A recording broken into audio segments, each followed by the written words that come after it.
Hi there, it's Mr. Evans. Just going to go over a quick lesson on sole traders. So we are in this section of the specification looking at the reasons for choosing different forms of business, and we'll look at this later on, the reasons that you might want to change business form. Okay, so sole traders right there. Just a reminder that a sole trader is a business that has unlimited liability, okay, and is unincorporated. The owner has the same legal identity of the business, meaning that the owner is liable for all of the actions of the business, including debts.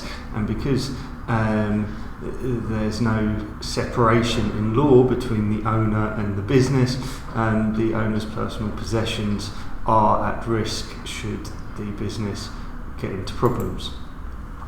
So why would you set up as a sole trader? Well, first of all, let's just make sure we know what a sole trader is. It's an individual who owns and runs their own business that's not incorporated and therefore has unlimited liability. So basically, a sole trader is somebody who owns the business themselves, runs it themselves.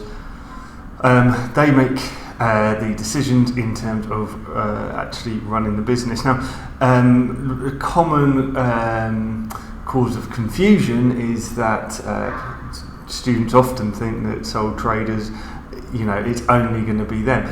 Sole traders can employ people. You can be employed by a sole trader.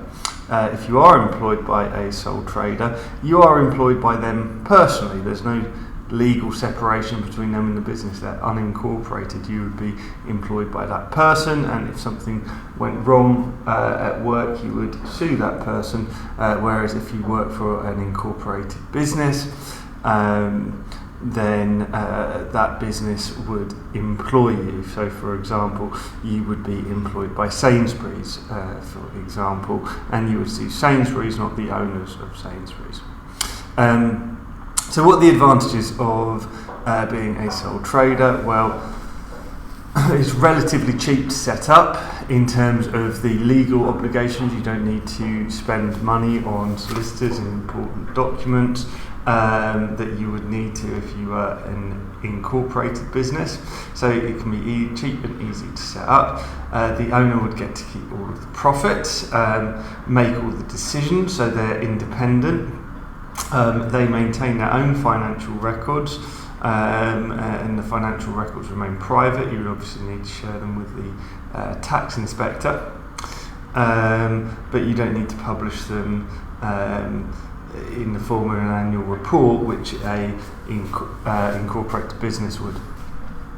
The motivation of sole traders would tend to be quite high because the success of the organisation depends on that person.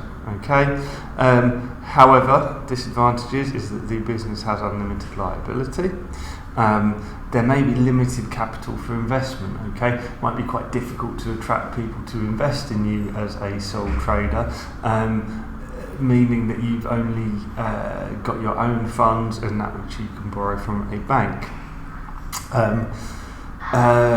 Sole traders, individuals, if you're just running a business, you will have one thing that you are very good at, and you probably will be utilising that in terms of your business. So for example, a plumber is an extremely talented plumber, but they may not be an extremely talented accountant. So it will be difficult or could be difficult for them to do their accounts accurately. That could be time consuming. So in a bigger business, you might have more specialised employees who can do tasks more efficiently than if it's just one person.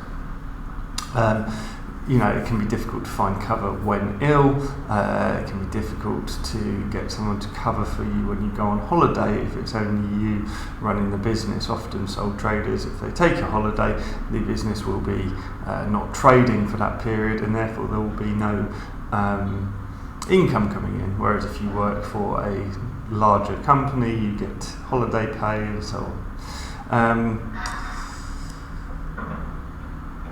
So yeah, that's it. Just that final point there is just a reminder to students that sole traders can still employ people to help run the business, but the ownership is in their control. So that's sole traders.